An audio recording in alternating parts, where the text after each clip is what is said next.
Enfant qui va dans une école, là, mais il a quitté une maison pour partir à l'école. C'est un parent qui lui donne à manger. Ton enfant va quitter pour aller faire ça. Et puis on va venir te dire à la maison que c'est ton enfant qui est en train de chasser les autres élèves pour les faire sortir des classes. Et puis l'enfant là va revenir chez toi à la maison. Il va dormir, il va manger. Donc tu es complice, toi qui es parent. Si on n'a pas de bons parents, on n'aura pas de bons jeunes. Il faut qu'on se dise la vérité.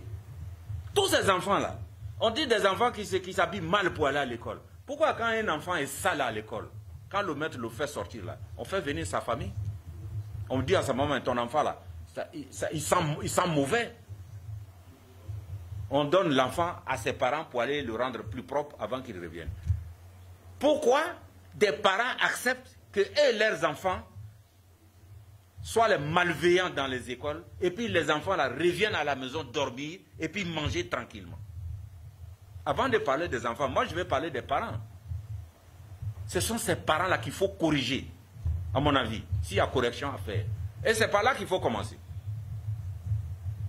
Parce que si un enfant allait faire sortir les autres, et puis on a attrapé son papa ou bien sa maman pour les secouer un peu, les enfants seront obligés de faire attention. Arrêtons souvent d'accuser nos enfants, alors que les parents ne jouent pas leur rôle de parents. Nous, quand on était à l'école primaire, tout ça là, on nous effrayait. Si on voulait nous discipliner à la maison, on dit, si tu fais ça, je vais le dire à ton maître. Aujourd'hui, ce sont les maîtres que les élèves viennent frapper, surtout des maîtres femmes. Et je le répète, quand il finit de faire ça, on va dire ça à son père, et ça ne lui dit rien. Comment vous voulez que les enfants ne continuent pas? Le fond du problème, il est là, à mon avis. Le fond du problème, il est là. Chacun de nous ici, quand on va dire que c'est ton enfant qui est allé chasser les autres, qui a blessé les autres, qu'est-ce que toi tu dois faire à ton enfant? Qu'est-ce que tu dois lui dire? Quelle correction tu dois lui donner?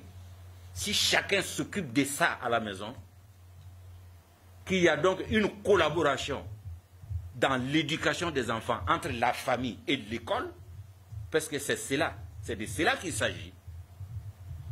Il ne faut pas qu'on amène les enfants à l'école pour s'en débarrasser. Ça, j'ai commencé, je préférais commencer par la dernière question, parce que quand j'entends des commentaires, je reste sur ma faim.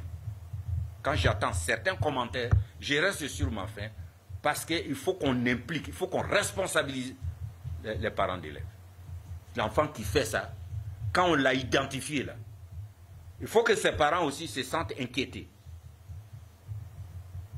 Ah non, il faut qu'ils se sentent interpellés. Alors, je souhaite que nos enfants reviennent à leur sagesse, mais je souhaite ardemment que les parents d'élèves jouent leur rôle. Moi, personnellement, je ne peux pas autoriser mon enfant à aller faire le désordre à l'école et puis venir se coucher, manger chez moi tranquillement, comme s'il n'a rien fait. Moi, personnellement, Cheikh Ousmane Diakité, je ne peux pas accepter ça. Et mon enfant sait que s'il va faire ce genre de choses-là, ce n'est pas chez moi, il va retourner pour aller manger et se coucher tranquillement. Mon enfant sait ça. Mais il faut qu'on se remette en cause.